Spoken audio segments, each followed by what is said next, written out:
ne kama mori kama lomo amba ina lota adam ne shebu ka wuju karamenna kana bladi wani ju mun medu furoka an ga jamana nga amba kilingile be ka mana bo kilingile sale shebu ko ba kele ko wale nana nga ati kele su muhammad abdul shadu ba ati labe ni labe be do mo ako fa chide na be kaloma o chide be ta do mi ko shebu ka kele chide do aya soron de ne fajiri ka be do mo muhammad abdul shadu tana binyeto ako taka mutauda ni fatura shemur bacci bina kikata da medina kirala kikata kana ye polisoci aka misiriyo na ka furuga da baraki aka gara baralla na ni shemur ka bi keleke dubun mina misiri be dubula ikana so ni shemur ka bi fa ika fa ifa na ifa bi shi na ni ye shirama chekile ba nwa kiya mai bido jani mana ne da dubula ode dauda ode dalma amara bla shadu badron de ne fajiri dauda kidemla ko kana fa shemuru ye fale barka fatra suro inde na zu kamen do shemuru ka kide ani amara bla shadu ka pa kide kidem bla bena ko kono shemuru ko ala masonere muhammad bla shadu ka nyoye akunya fa nyenye mena kuna ya ja fandi nyonye kiyama jangu tena ala mason sanjalo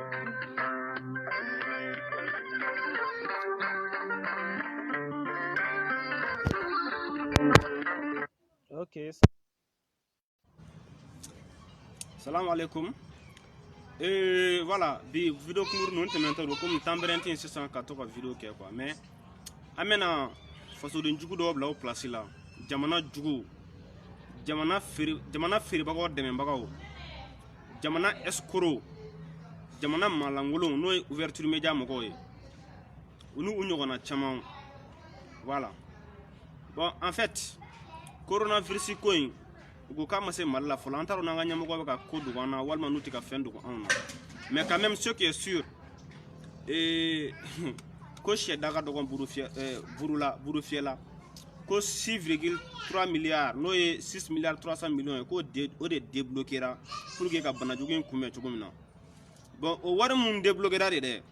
Mali famo de ko o war ne tsega débloquer ka klaka segini o yetien ko antaro na bi afam. C'est-à-dire que wuluti ta comme ko kero la ka segina klo fla da fali quoi. Kuma yikoro do we. Wuluti na taka comme sonro la ka seginga sura klo fla da fali non quoi.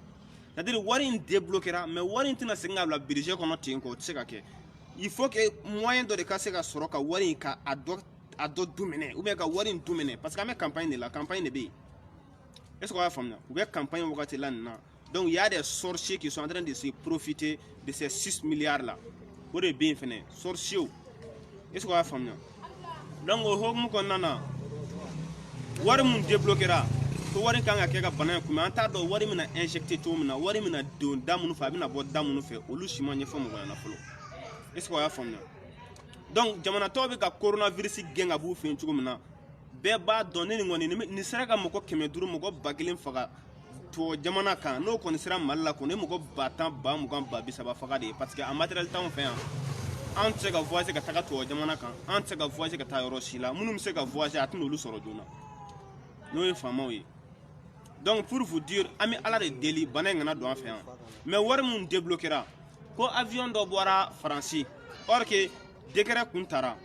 ka foko vol foy kana don tuguni bana ka flyera jamana o jamana na ashi avion na don malla tuguni ka bo ashila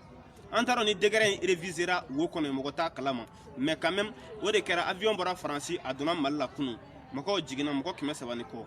a wakati ro ko suspect flyera la. Donc au même moment jamana to be ka coronavirus kele anga nyamo ko ay ko il faut que coronavirus kana pour que olupse ka dobo 6 milliards na tugumna il faut que coronavirus ngana pour olupse ka 6 milliards ka don da fe tugumna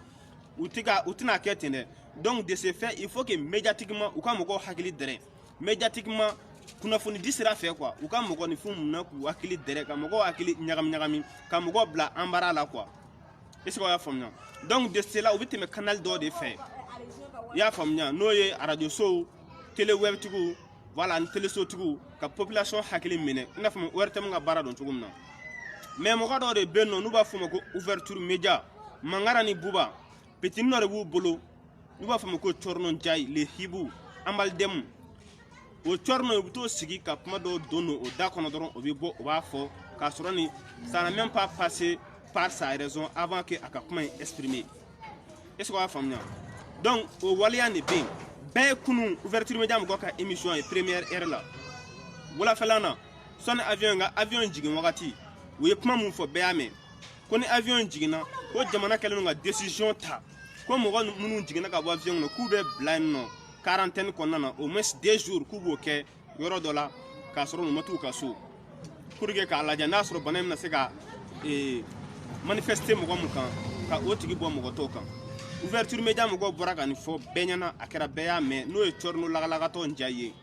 abora torno nale tara sigi doro mangara ka do ada buba ka do ada uka wa fla dama ka chemise ni kelen sanga dama dra bo ki dabara ba woga koro komun ati fen kala mala ata kuno ata judon o mo ni fla mu fene men no lu bugu rege savant o le bi torno pousser ka blaka galonte ka horonya fere ka dame bafuye o torno njaye est-ce que wa famnya donc mina fo na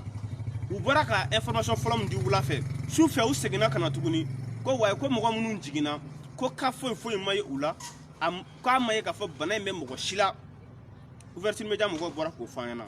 donc depuis lors nere a fo nyana ngo chorno ouverture média mo nunu arnaqueur de do bi chantage de mo la wallahi nunu nye shitani plateau de nunu nye jahannama kono plateau de ouverture média mun de la mo fana parce que be en toujours ka besoin nyini ou bien toujours ka togo de nyini maintenant en sing ko fait doni Moussa Diawara ka anniversaire là nunu nye mun ka ma dogo mo ko shila Moussa Diawara no e secret d'état et nyemo ye o général aka anniversaire fêté ou tara munde do torno da ko torno ga boko fo malion ye o de ko aka anniversaire fêté à coup de millions ko yo ka vie privée de côté malion nyesira là un pays qui est en crise o secret d'état nyemo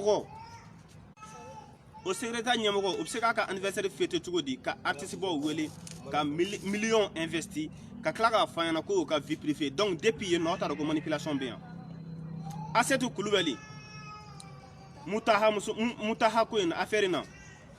est-ce que la famille aradjal ni Assetou ka interview ko fait au lieu de Assetou wele ka no ka plateau sans fait ou ye proposition nga Assetou bardo Assetou no ka plateau sans fait quoi fait aradjal ga mnella ou tagara bejila ou ya Assetou wele Assetou maso ya Assetou ba wele au délit ko Assetou kana ko foi ta Assetou soro ye promesse ta Assetou nana doron policier Assetou wele beji mo ga Assetou wele ka dona gringono ama botu gune wa ouverture média mo go mata laje beji la atara bolé ta kalo joljoli ge ouverture média mo go mata laje donc pour vous dire que ouverture média mo go manipulateur ou di est-ce que wa fam o mana boy Mali kelem yoromna centre kelem yoromna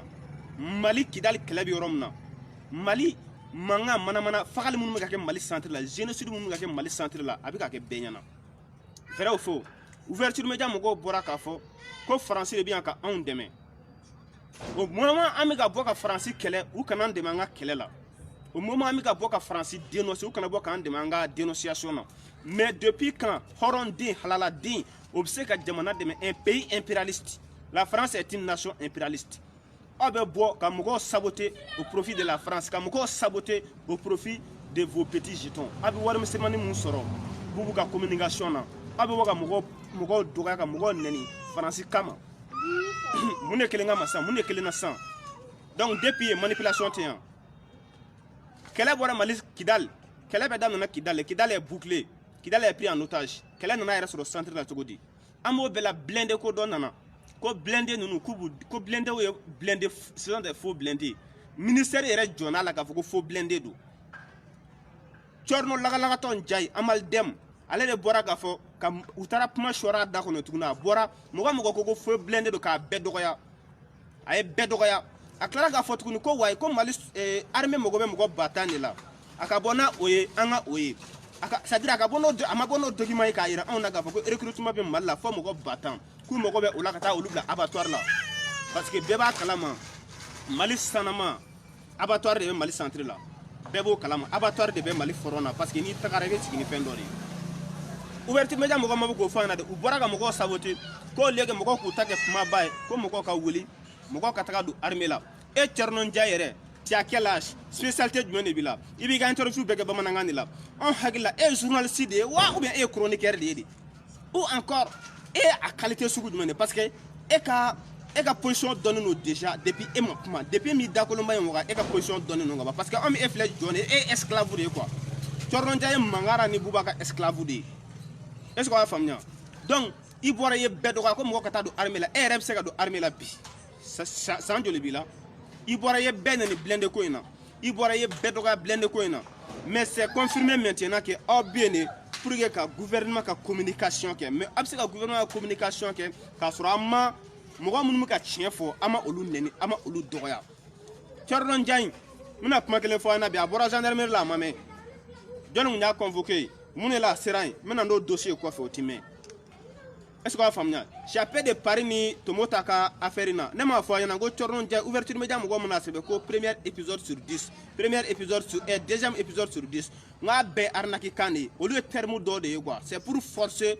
la personne en question de rentrer en contact pour négocier pour faire un deal est ce que a faamuya u mana épisode 1 sur 10 sɛbɛn o kɔrɔ u bɛ fɛ ka mɔgɔ dɔ de nɛgɛn ka na u bɛ fɛ ka mɔgɔ in cɛ ni nɛgɛn ka na n'a ye minɛ u ka accord dɔ kɛ u ka bɛnkan dɔ de kɛ pour que u bɛ se ka dossier bila cogo min na quoi sɔni épisode ka taga ɲɛfɛ est ce que a faamuya Cɔrɔnɔnja y'a yɛrɛ sɔrɔ gendarmerie la a kasirina kuma k'a yɛrɛ faga a don a tilenna yen a b'a kalama jɔn de ye weleli kan ko Cɔrɔnɔ ka bila a b'o dɔn donc n bɛ fɛ ka mun de fɔ a ɲɛna Mali la bi bɛɛ b'a dɔn mɔgɔ mun ni mɔgɔ mun bɛ ka Mali gouvernement ka communication kɛ gouvernement ka communication kɛli tɛ baara ye o mais au moins n'a b'a kɛ a b'a kɛ tiɲɛ de kan a b'a kɛ hɔrɔnya kɔnɔ a b'a kɛ danbe kɔnɔ a b'a kɛ halaladenya kɔnɔ est ce que a faamuya Mali surasi 29 de fagara Gawo région na tout près est ce que aw bɔra k'o décortiquer ya a bɔra k'o fɔ jɔn de ka faiblesse y'a to ni a fagara jɔn de ka responsabilité y'a to ni surasi ninnu fagara jɔn de ka décès de y'a to n'u fagara jɔn de ka irresponsabilité don aw bɔra k'o situer anw ɲɛ wa aw ma bɔ k'o situer anw ɲɛ o est ce que a faamuya donc k'a fɔra ko avion minalen dɔrɔn aw bɔra k'a fɔ ko ni avion nana ko mɔgɔ bɛ bila quarantaine na ni mɔgɔ bilara quarantaine na pendant 2 jours ko mɔgɔ bɛ bɔ bɛɛ bɛ t'i ka so aw tilala ka n'a fɔ ko gouvernement y'a seko bɛɛ de kɛ ka tila ka bɔ tuguni k'a fɔ k'a bɛ mɔgɔ dɔgɔya o kuma kelen de kɔnɔ quoi en moins de 4 heures de temps aw bɛ ka aw yɛrɛ contredit aw bɛ ka kuma mun fɔ aw bɛ k'o kuma kelen contredit est ce que aw ye hɔrɔn ye wa ouverture média mɔgɔw ou bien aw ɲɛna k'aw bɛ ko Madu ka journal de tun bɛ ninnu ka plateau la ye Madu ka journal de tun bɛ ninnu ka plateau la bɛɛ b'a kalama donc k'a fɔ ko aw bɛna fɔ k'a bɛ mɔgɔw manipuler k'aw bɛ mɔgɔw don a sagona da fɛ ça peut pas marcher mais ni mun ye vidéo kunkurunin ye n tɛmɛtɔ don n bɛ tila ka na ouverture média mɔgɔw n bɛ tila k'olu ta k'u da den qualité minnu don Cɔrɔnɔnja ye jɔn de ye ouverture média tigiw Mangara ni Buba olu ka jɔn de ye Cɔrɔnɔnja ye wa a bɛ bɔ ka manamanakanw de fɔ u bɛ bɔ ka manamanakanw de fɔ mɔgɔw ma u bɛ bɔ k'u da sago de fɔ mɔgɔw ma a ye ouverture média da ye ko jumɛn na ye Mali kɔnɔ ni besu tɛ i bɛ wari n'a furumuso ka kuma ka taga ni o furu sacogo ye o muso ka kɛwalew ka to o da u ka plateau sanfɛ maliyɛnw sigilen ɲɛ b'u la ɔ ni ala n'a kira cɛ ninnu ye information di la ye maliyɛnw mago de b'o i bɛ wari n'a muso furu sacogo information an mago de b'o la an mago t'o la o aw bɛ information di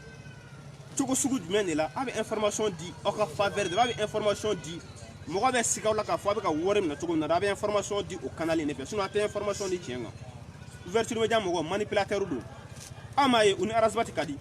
u ni Arazbati ka ja tɛ dɔwɛrɛ ye dɛ olu fila de bɛ association na ka deli kɛ ni Mali gouvernement ye ka Mali population ɲɛ tugu ka Mali population ɲɛ fiye k'aw ka hɔrɔnya n'u ka danbe ka n'u ka halalaya k'a feere ouverture média mɔgɔw ni Arazbati est ce que aw y'a faamuya voilà o yɔrɔ de la aw ti Arazbati tuguni k'i da don Mali kalanko in aw ni ala n'a kira cɛ fandandenw kalo joli kalo 3 bientôt kalan ti ka kɛ jɔn de ka responsabilité don accord mun signera jɔn de m'a bonya article 39 jɔn de y'a violé wari bɛ yen wa wari tɛ yen wa munna 6 milliards mun débloqué filɛ nin ye coronavirus la o tuma fɛn sɔnni coronavirus kun ka na ni coronavirus kun ma na 6 milliards min to tɛ ten nɔ donc hali ni ekɔlidenw ma taa kalan na il s'en fout i bɛ ka s'en fout aw yɛrɛ k'a jateminɛ dɛ donc pour vous dire enfin coronavirus bɛ yen o ye tiɲɛ ye mais maliyɛnw coronavirus o kana ɲinɛ législative kɔ dɛ janfa dɔ de sirilen don Mali contre la janfa juguba par le système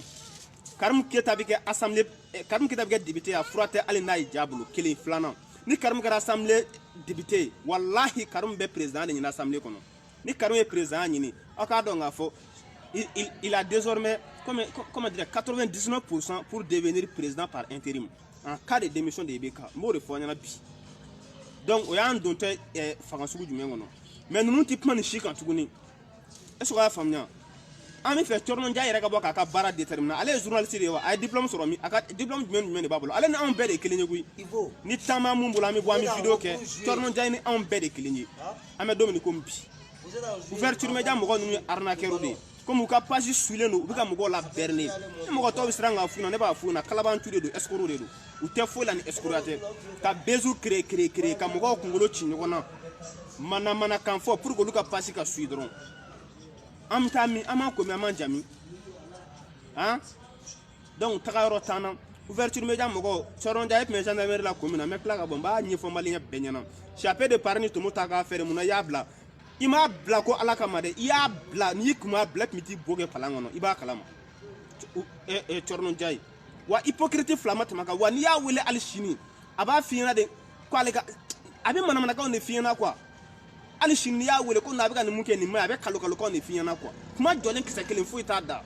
il est 100% manipulé den kɛni kimelenkɔrɔ Madu ka journal tun bɛ yen nɔ marifa cir'o la mun de kama parce que u kun tɛ fanga de fɔ o wagati mun de la marifa cir'a la parce que u kun tɛ fanga fɛ est ce que fanga kɛwale dɔ de changera bi wa fanga kɛwale ma changera parce que wari dɔrɔn ma a y'a sɔrɔ a ka poche kɔnɔ o de la a b'a fɔ ko fanga changera ko an ka ɲɛmɔgɔ dɛmɛ kabi ala ye jɛ da ni ɲɛmɔgɔ tilenna jamanaden se k'a janfa hali ni k'i b'a janfa i yɛrɛ bɛ bila a kɔlɔn kɔnɔ mali ɲɛmɔgɔ ma tilen olu bɛ dɛmɛ cogo di mɔgɔ bɛɛ bɛ se ka dɛmɛ fɔ mɔgɔ tilenbali mali gouvernement ma tilen mali marabagaw ma tilen mali ɲɛmɔgɔw ma tilen ni mɔgɔ ni dun ma tilen i ka mara ni cɛ o cɛ y'i kɛlɛ a kan a bɛ s'i la voilà parce que o bɛ kɛlɛ ni dalu de ye aw bɛ se ka bɔ k'a bɛ mana da mɔgɔw ɲɛna ni gouvernement ni régime yɛrɛ tellement que ni régime yɛrɛ a ka baara jiginna quoi nafa foyi t'a la tuguni quoi n'a y'a dɔn ko dabara bɛ mɔgɔ kunna ko bɛ se ka dɔɔni f'ale ma dɔrɔn u b'o tigi de san quoi tellement que maliyɛn dɔw fana ka hɔrɔnya t'u bolo da la quoi aw yɛrɛ ka ni mɔgɔ ninnu changer cogo jateminɛ Cɔrɔnɔnja nana ka datugu kaso la nɔ an ye vidéo joli kɛ k'a soutenir o de bɛ ka bɔ bi ka wuli a kan fɔ mɔgɔw ma ko surasi ba tan bɛ ka taa ko mɔgɔ ka taa don armée la ko mɔgɔ ka dabaraba dabila e yɛrɛ ɲɔgɔn dun mɔgɔ dabaraba fila tɛ Bamakɔ matière jumɛn b'i la i bɛ baara jumɛn de kɛ baara t'i la foyi t'i la k'i sigi micro kɔfɛ kalo kan fɔlɔ i ka baara ye mun de ye n'a fɔra ko bɛɛ ka bɔ k'i ka baara yira sa e ka bɔ k'i ka baara yira anw na tan n'o kɛ baara jumɛn de b'e bolo Cɔrɔnɔnja ye ouverture média mɔgɔw ka micro ta la ka yala ka bezu ɲini a ka fɔ ko nin kɛra dɔrɔn u bɛ taa bezu ɲini wa mɔgɔ faga ko kuma ka d'u ye ala fɔra ko petini dɔ fagara yɔrɔ dɔ la ɲɛ bɛ a sigilen don u bɛ k'o kuma fɔ yen nɔ ko o muso in petini mun fagara ko o kɔrɔmuso cɛ kɔrɔmuso k'o de ye mɔgɔw bila k'o faga u bɛ k'o manamana o bezi ninnu dɔrɔn de ka d'u ye quoi aw tɛ hɛrɛ fɔ ka ɲɛsin aw tɛ foyi fɔ ka ɲɛsin fo ka mɔgɔ ɲɛ fiyɛ avion kan ka jigin jamana kɔnɔ coronavirus bɛ mɔgɔ ba joli la Faransi est ce que avion kan ka jigin Mali kɔnɔ ka bɔ Faransi ko mɔgɔw ma bila ka hali tile fila kɛ o minɛlen yan k'u bila quarantaine na ka lajɛ ni bana t'u la est ce que o kan ka kɛ ka sɔrɔ 6 milliards mun débloquera o 6 milliards na o tɛ se ka hôtel dɔ louer ka mɔgɔ ninnu bila quarantaine na n'a ma ɲɛ ko avion jiginna ka bɔ o tɛ se ka wari dɔ se ka ta o la ka hôtel dɔ louer ka mɔgɔ ninnu bila quarantaine na o bɛ wari u bɛna hali gan minnu san gan in bɛɛ facturé 5000 u bɛna hali baliyɛ minnu san a baliyɛ bɛɛ facturé 4000 u bɛna fɛn bɛɛ surfacturé ka miliyari 6 in k'a ban sisan bɛɛ bɛ n'a ye wa ninnu ma tile aw bɛ se ka cɛ mɔgɔ tɛ se ka jeli yɛlɛmɛ ka kɛ fɛn ye koyi mɔgɔ tɛ se ka jeli yɛlɛmɛ k'a kɛ nɔnɔ kɛnɛ o tɛ se ka kɛ Cɔrɔnɔnja aw b'a yɛrɛ sɛgɛn aw ni arasta aw b'a yɛrɛ sɛgɛn aw tɛ se ka maliyɛnw lafili tuguni nin gouvernement in na merci.